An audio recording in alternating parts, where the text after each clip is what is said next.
Hello hello hello hello hello hello hello hello hello.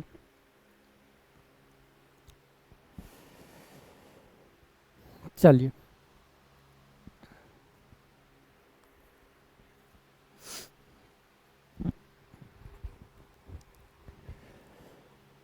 तो जय Hind everyone, कैसे हैं आप लोग? आई होप कि आप लोग बहुत अच्छे होंगे। और आज जो है हम लोग आज से शुरुआत करेंगे, और आप लोग थोड़ा सा टाइम देख लीजिए। आज का जो टाइमिंग है 9 बजे से, यानी 9:20 का भी टाइमिंग है, लेकिन रोज़ का जो टाइमिंग होगा वो 9 बजे से लाइव ही आएंगे। ठीक है। और कहीं अगर दूसरे जगह आप देख रहे हैं तो दूसरे चैनल पर आपको रिकॉर्डेड वीडियो भी मिल सकता है, दूसरे जगह और रिकॉर्डेड भी मिल सकता है, कट खोट करके भी मिल सकता है। लेकिन अभी फ़िलहाल में यूपीएससी शिव शंकर वाले पर आपको रोज़ का रोज़ लाइव मिलेगा। ठीक है। और लाइव क्लासेज रहेंगे, और ये 9 बजे का टाइमिंग आप याद रखेंगे। 9 बजे, ये 9 PM में,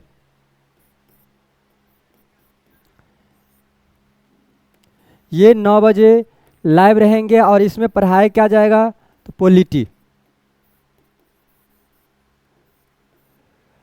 पॉलिटी का क्लास होगा, और पॉलिटी हम अभी फ़िलहाल पढ़ेंगे। जब पॉलिटी अगर ख़त्म हो जाते हैं तब उसके बाद हम लोग फिर दूसरा क्लासेज देखेंगे। फ़िलहाल हम लोग पॉलिटी को स्टार्ट करते हैं। चलिए, ये पॉलिटी क्या चीज़ के लिए है, ध्यान रखेंगे कि ये पॉलिटी अभी बिहार दरोगा 1817 के लिए भर्ती जो अभी आई है। अभी फ़िलहाल पूरा तो नहीं आ पाए हैं, लेकिन बिहार दरोगा के लिए अब तो इतना कन्फर्म हो गया है कि बिहार दरोगा आएगा ही आएगा। तो बिहार दरोगा के लिए ये पॉलिटी का बैच है। और आप चाहो तो यूपीएससी का पीटी तक के क्वेश्चन उठा सकते हो।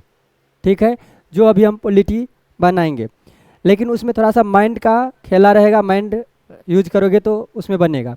लेकिन आप चाहो तो ये बीपीएससी के लिए भी हो सकता है, लेकिन प्रॉपर अगर दरोगा के लिए, तो दरोगा के लिए ये पूरा कन्फर्म है कि इससे क्वेश्चन मिलेगा ही तो मिलेगा। और जब ये क्वेश्चन पूछा जाएगा तो हम आपको अलग अलग क्वेश्चन बैंक से भी आपको चेक करा करके बताएंगे कि कहाँ से कौन सा क्वेश्चन पूछा जाता है। फिलहाल पॉलिटी को स्टार्ट करने के लिए, पॉलिटी में आप हम यहाँ पर देखेंगे कि पॉलिटी पढ़ने के लिए पहले 3 चीज़ की ज़रूरत होती है। जैसे अगर हम लोग पॉलिटी स्टार्ट करते हैं, पॉलिटी अगर स्टार्ट करें, पॉलिटी को हिंदी में राज व्यवस्था। देखो, पॉलिटी अगर स्टार्ट करें तो उसमें हमें पढ़ना पड़ेगा सबसे पहले संविधान। और संविधान पढ़ने के बाद फिर हमें संविधानवाद पढ़ना पड़ेगा कि संविधान के कौन कौन से ऐसे लेखक जो इसमें शामिल हुए हैं, है ना। तो एक संविधानवाद,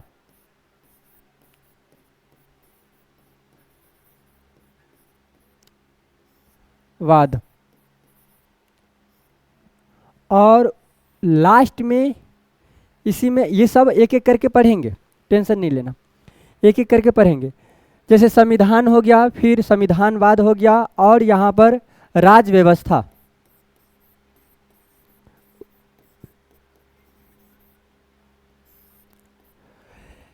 इतना समझ लीजिए कि ये 0 से स्टार्ट होगा क्लास, और जब एंड होगा तो आप लोग इसमें फिर हीरो रहेंगे, ये ध्यान रखना है।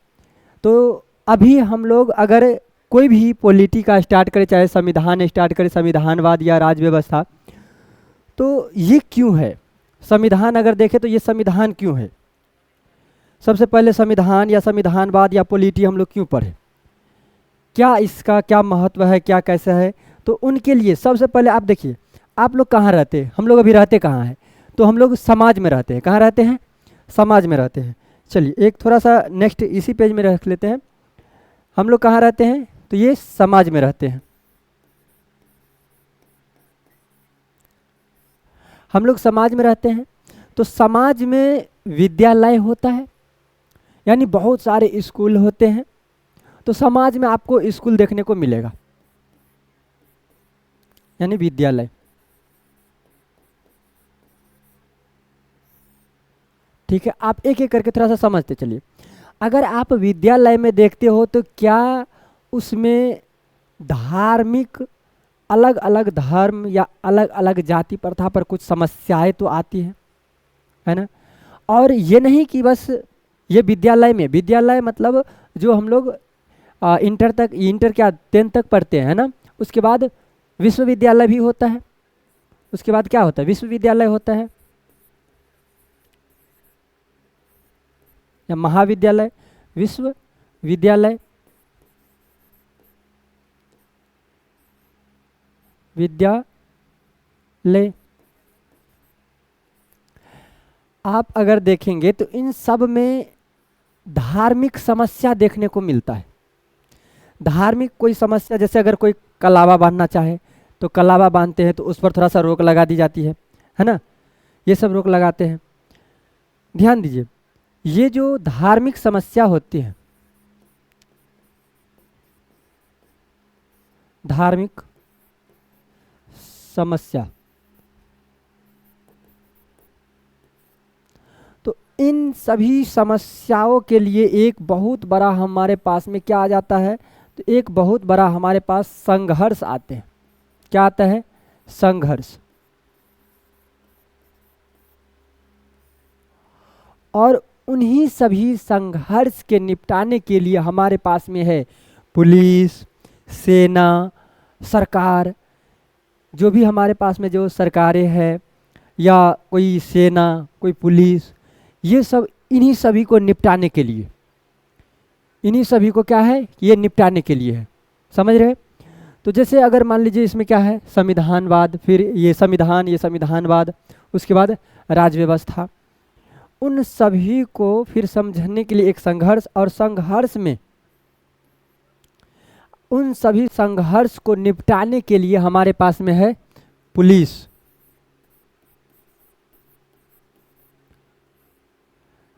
हमारे पास में है सरकार, हमारे पास में सेना। तो ये सब क्यों है, तो हमारे पास में बहुत सारे संघर्ष है। उन सभी संघर्षों को सॉल्व करने के लिए, निपटाने के लिए फिर क्या है, तो ये हमारे पास में पुलिस है, सेना है, सरकार है ना। तो अब देखिए, ये हमारे पास या हमारे यहाँ जो सरकार है वो 3 तरीके के हैं, जिसमें विधायिका,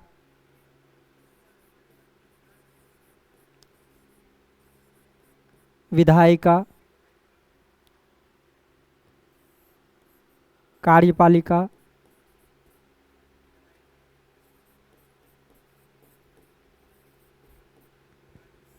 और न्यायपालिका।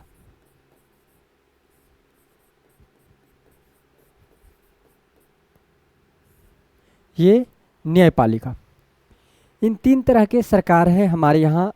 इन सभी क्षेत्र में बांटा गया है सरकार को, जैसे विधायिका, कार्यपालिका और न्यायपालिका। सबको एक एक तरह के, एक एक करके हम लोग पढ़ने का प्रयास करेंगे। चलिए अब थोड़ा सा एक बार इंट्रोडक्शन देखते हैं। चलिए, जैसे अभी जो हम बताए हैं, देखिए अभी हम लोग पॉलिटी में क्या, तो ये हम लोग देखिए संविधान, इसमें संविधान होते हैं, संविधानवाद होते हैं, फिर राज्य व्यवस्था होते हैं, और बहुत सारे क्या है, ये हमारे पास में एक समाज है, और उन समाज में क्या, तो ये विद्यालय, और विद्यालय में बहुत सारे धार्मिक समस्याएं सब उत्पन्न होते रहते हैं, है ना। और धार्मिक समस्याएं जब उत्पन्न होती है, उसी तरह से एक जैसे विद्यालय है तो फिर ये विश्वविद्यालय भी होते हैं।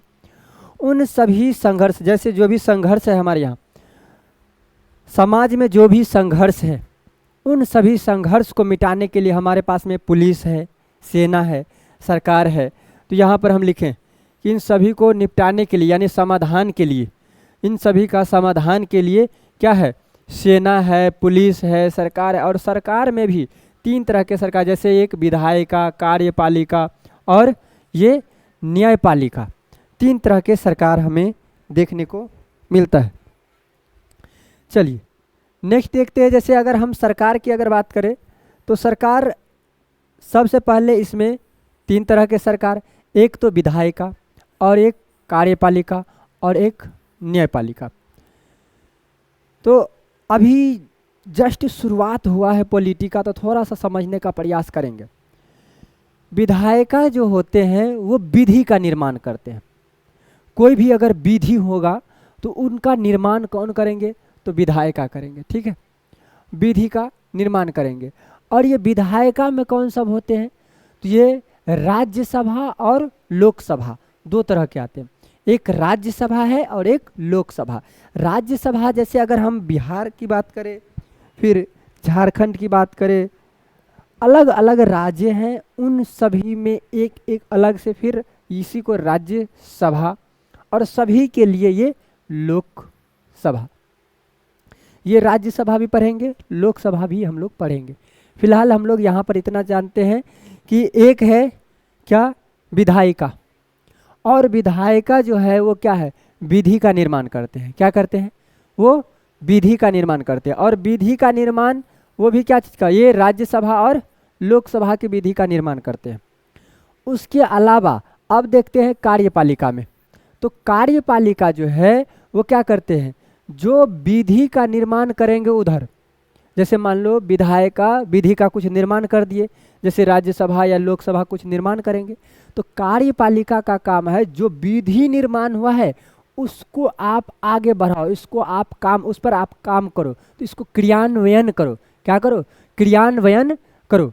तो ये विधि का क्या करते हैं? यानी कार्यपालिका जो है वो विधि का क्रियान्वयन करते हैं और नीतिगत कोई निर्णय लेते हैं।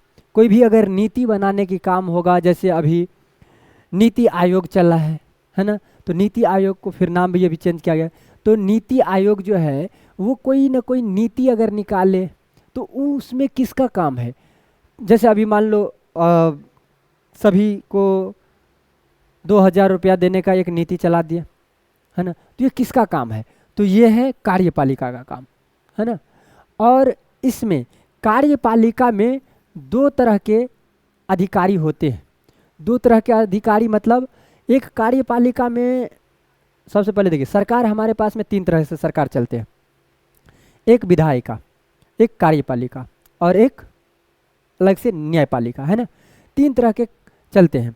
अब इसमें भी देखना है कि विधि का यानी विधायिका जो है कोई ना कोई विधि बनाते हैं, और विधि भी राज्यसभा का नहीं तो लोकसभा का, ये दोनों विधि बनाते हैं।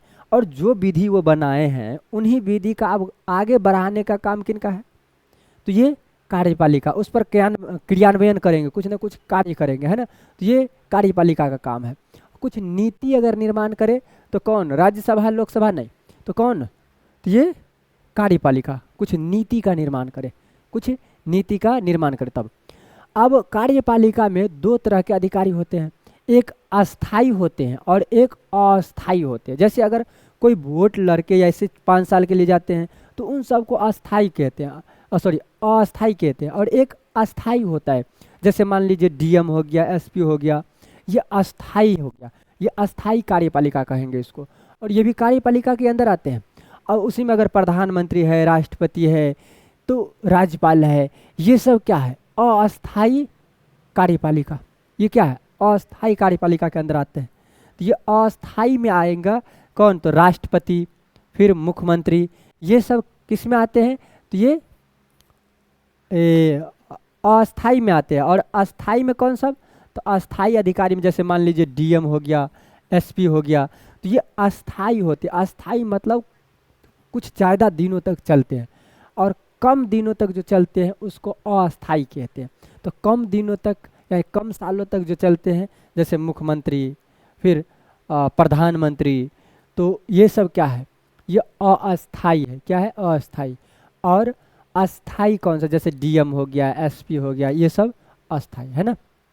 चलिए अब देखिए, इन सभी में अगर कोई विवाद उठता है, इन सभी में जैसे मान लीजिए अगर कार्यपालिका, ये विधायिका हो गया और ये कार्यपालिका, इन दोनों में अगर कोई झंझट है, कोई लड़ाई है, कुछ भी है, तो उन दोनों का कुछ ना कुछ विवाद होगा।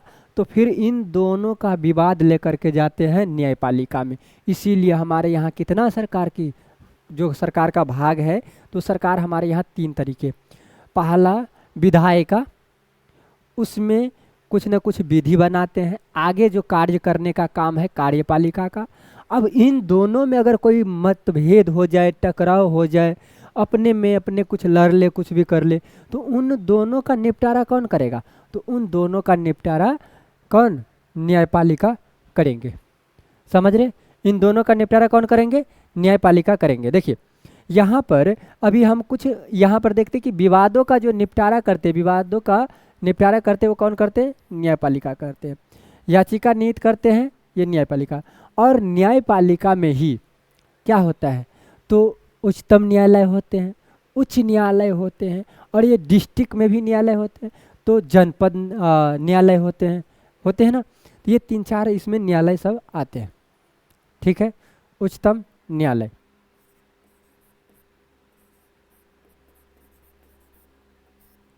और फिर ये उच्च न्यायालय,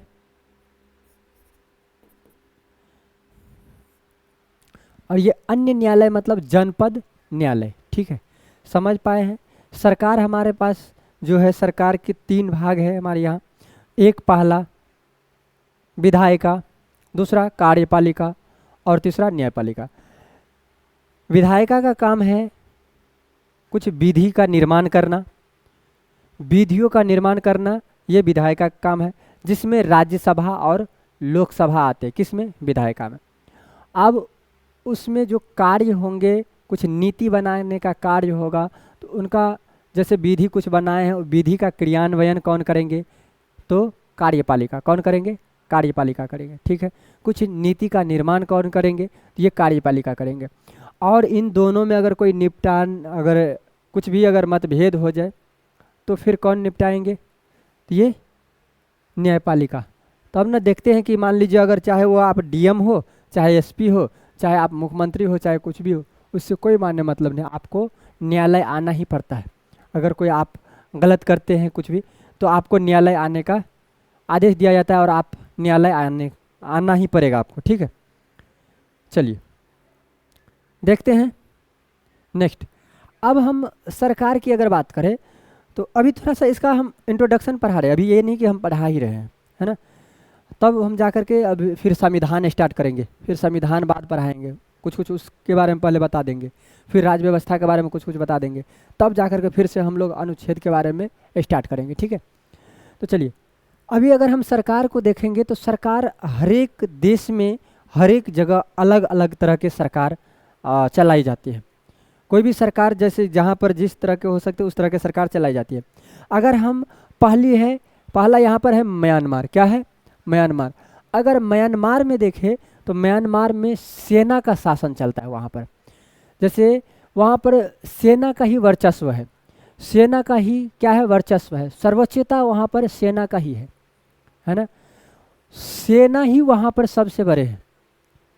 जैसे अभी हमारे यहाँ न्यायालय सबसे बड़े हैं, लेकिन अगर देखें हम लोग म्यांमार में, तो वहाँ पर सेना जो है, सेना का वहाँ पर शासन है, और सेना का ही सर्वोच्चता है, और सेना ही तीनों कार्य संभालते हैं, विधायिका, कार्यपालिका और न्यायपालिका। कौन संभालते हैं? तो ये सेना संभालते हैं। कहाँ? म्यांमार में।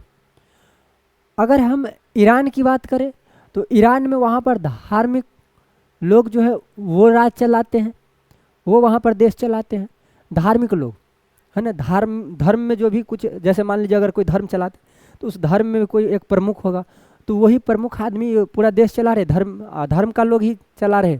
देखिए जैसे अगर ईरान की बात करें, तो ये धार्मिक नेता का वहाँ पर क्या है? यहाँ पर धार्मिक नेता का ही शासन है ईरान में। म्यांमार में सेना का शासन है, सेना का वर्चस्व है, और सेना ही न्यायपालिका, ये विधायिका, कार्यपालिका और न्यायपालिका संभालते हैं। ये अलग अलग देशों का थोड़ा सा समझाने का प्रयास करते हैं कि देखिए अलग अलग देशों में किस तरह के अपना अपना सरकार सभी लोग चलाते हैं, है ना। लेकिन अगर जब हम ईरान में आते हैं, तो ईरान में देखते हैं कि ईरान में धार्मिक नेता का शासन है। वहाँ पर धर्म के आधार पर जो भी वहाँ पर प्रमुख है वही शासन चलाते हैं।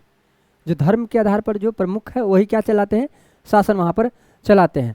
वहाँ पर धार्मिक नेता का ही सर्वोच्च है। वहाँ पर ये जो सरकार है, सरकार का सर्वोच्चता जो है वो धार्मिक नेता का ही है। किसका? धार्मिक नेता का। कहाँ पर? तो ईरान में। लेकिन जब अमेरिका जाते हैं, तो ये अमेरिका में देखते तो वहाँ पर एक संविधान है, वहाँ पर क्या है, एक संविधान है, और संविधान को ही सर्वोच्च माना गया है। वहाँ पर अमेरिका में संविधान को ही सर्वोच्च माना गया है, और सर्वोच्च माना गया उसमें अब क्या है, तो उसमें अब विधायिका है, कार्यपालिका है, न्यायपालिका है ना। ये संविधान में अब सर्वोच्च विधि इसमें माना गया, और सर्वोच्च विधि वहाँ पर विधायिका, कार्यपालिका और न्यायपालिका है। अगर उसी में हम लोग देखें तो एक अनुच्छेद है 14, अनुच्छेद नंबर 14, जिसमें कि मोटर वाहन अधिनियम का क्या है, ये अधिनियम है, मोटर वाहन अधिनियम। अगर हम लोग अपने यहाँ अगर बात करें अनुच्छेद की, तो अनुच्छेद 355 प्लस है, सॉरी 395 प्लस है ना। उसके बाद अगर भाग की बात करें तो 22 भाग है, और ये अनुसूची 12 है। ये हम किसके लिए बात किए हैं, तो ये बात किए हैं भारत के लिए।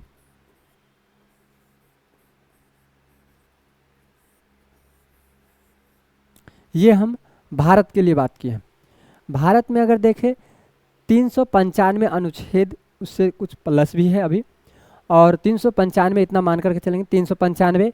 और भाग की अगर बात करें तो भाग कितना है, 22 भाग है। अनुसूची कितना है, अनुसूची 12 है। अब ये नहीं जानना है कि ये अनुच्छेद क्या, फिर ये भाग क्या, फिर ये अनुसूची क्या, तो उन सब को भी पढ़ेंगे। ये नहीं कि अभी इसको छोड़ करके भाग जाएंगे, है ना, छोड़ करके भागना नहीं है, ठीक है। चलिए आगे चलते हैं, देखते हैं अब हम लोग सरकार। देखिए सरकार हमारे यहाँ 3 भागों में है। यहाँ पर हम लोग अभी सरकार को पढ़ेंगे। सरकार के 3 अंगों की शक्तियाँ का उल्लेख किया गया है। सरकार में 3 शक्तियाँ का उल्लेख किया गया है, जिसमें पहला आता है विधायिका। सरकार के 3 शक्तियाँ में इसमें विधायिका, फिर कार्यपालिका और ये न्यायपालिका। अभी हम सरकार पढ़ रहे हैं, तो सरकार में 3 अंगों की शक्तियों का उल्लेख किया गया है, जिसमें पहला आता है विधायिका, दूसरा आता है कार्यपालिका और न्यायपालिका। अभी हम जस्ट बताए हैं विधायिका क्या, फिर कार्यपालिका क्या और न्यायपालिका क्या होता है, इतना तक बता दिए हैं। आगे अगर हम देखें तो ये सरकार की जो शक्ति है उसको सीमित करने का काम ये सरकार में करते हैं, ठीक है, सीमित करने का। और ये नागरिकों को स्वतंत्रता और अधिकार देना है, इन्हीं का काम है ना। और यहाँ पर सरकार ना है, संविधान है।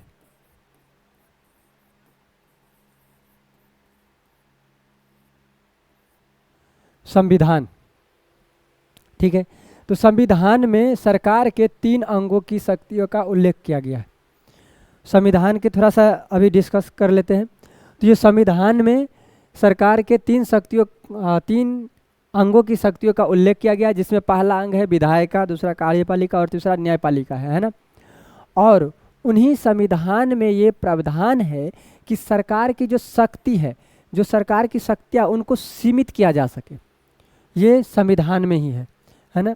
उसमें दिया गया कि नागरिकों को स्वतंत्रता और अधिकार देने का काम किनका है, संविधान का है। और संविधान के आत्मा के रूप में, संविधान के आत्मा के रूप में, जैसे हमारे यहाँ अभी अगर हमारे आत्मा, जो कि अगर हम अपने यहाँ से अगर देखें कि अपना भी अस्तित्व है, ये 5 मूलभूत शरीर बना हुआ है 5 चीज़ से, तो अगर इसमें एक आत्मा है, अगर ये आत्मा डिलीट हो जाती है, आत्मा उड़ जाते अगर हम, तो कहते कि ये मर गया है ना, आत्मा यहाँ से निकल गया है।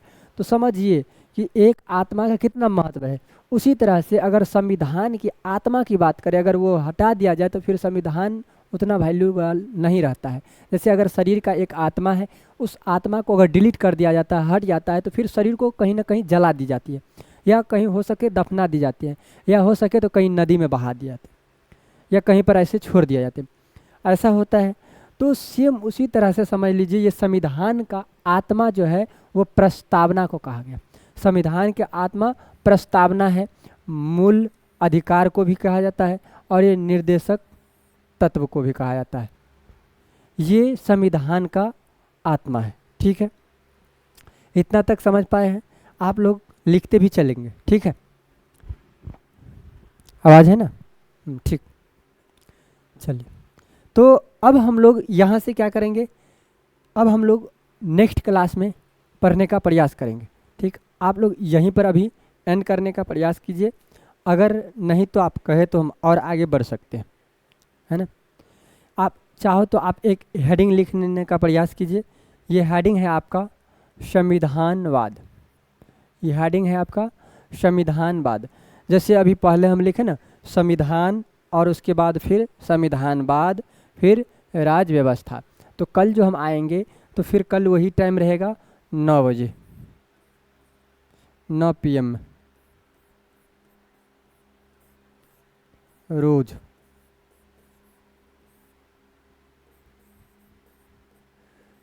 बिहार दरोगा,